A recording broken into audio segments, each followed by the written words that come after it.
NBC5's certified most accurate forecast. Well, we've got quite a storm coming in tomorrow. The big picture shows all the wind flow coming out of the south.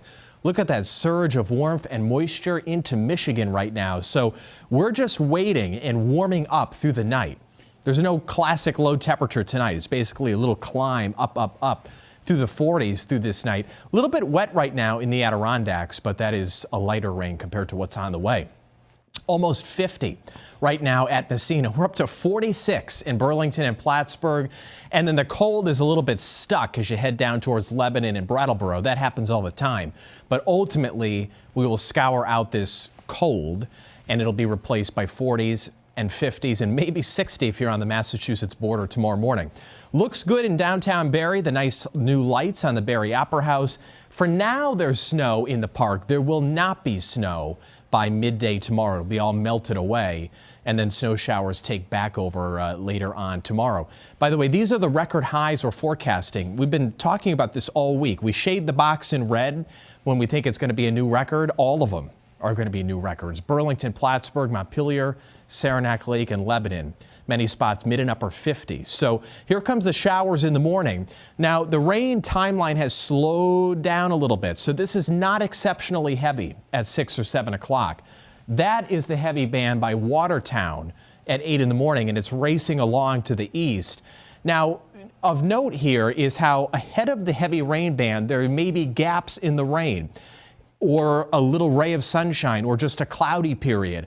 If we get that dry window to set up, even if it's only for an hour or two, we may realize the strong wind potential to 60 miles per hour. And then the heavy rain goes through, and then it's snow showers and more wind for later tomorrow night because the cold air is going to be coming in. Travel can be slick in the evening. Speaking of the evening, this is the snowfall map only up till 4 p.m. tomorrow. You see, there's not going to be much in the low elevations, but in the colder parts of the Adirondacks, it's snowy and slippery. Far northeast Kingdom, southern Vermont as well. If we run the clock through to Saturday morning, we just don't get that much in the Champlain Valley, but standing water will freeze up. So it is very clear that the number one concern is strong wind. 3 rounds of it. The first is this evening to break them all down. Meteorologist Matt DiLoretto is here. It's a tricky one tomorrow morning, but a lot of potential. Yeah, a lot of potential. I think that's the key to focus on because the wind's going to be screaming just above our heads, but sometimes it's a challenge how much of that wind mixes to the ground. So tonight's wind is more localized to the wider valleys. Champlain Valley, certainly 40 to 45 mile per hour gusts are possible, and there could even be some higher gusts up by, say, North Hero or Alberg. Some gusts over 50, watching for some isolated outages tonight there.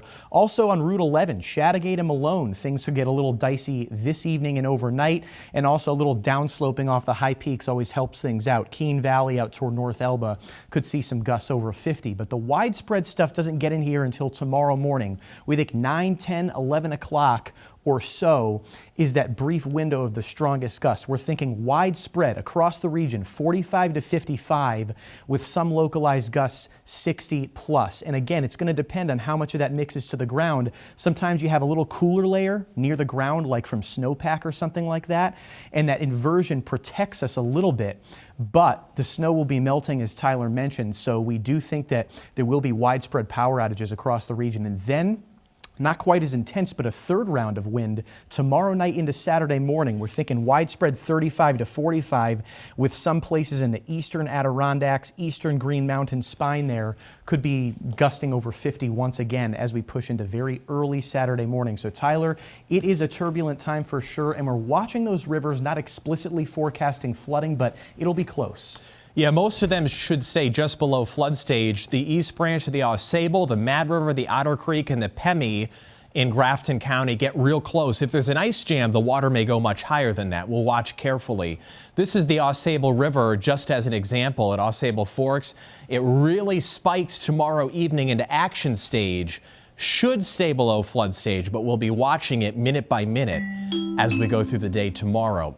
By Saturday and Sunday, it's more like December, couple snow showers Sunday. Tuesday brings the chance for a couple inches of snow, which may be just enough to give us a white Christmas there. 23 Christmas Eve, 31 could be a little light wintry mix on Christmas Day.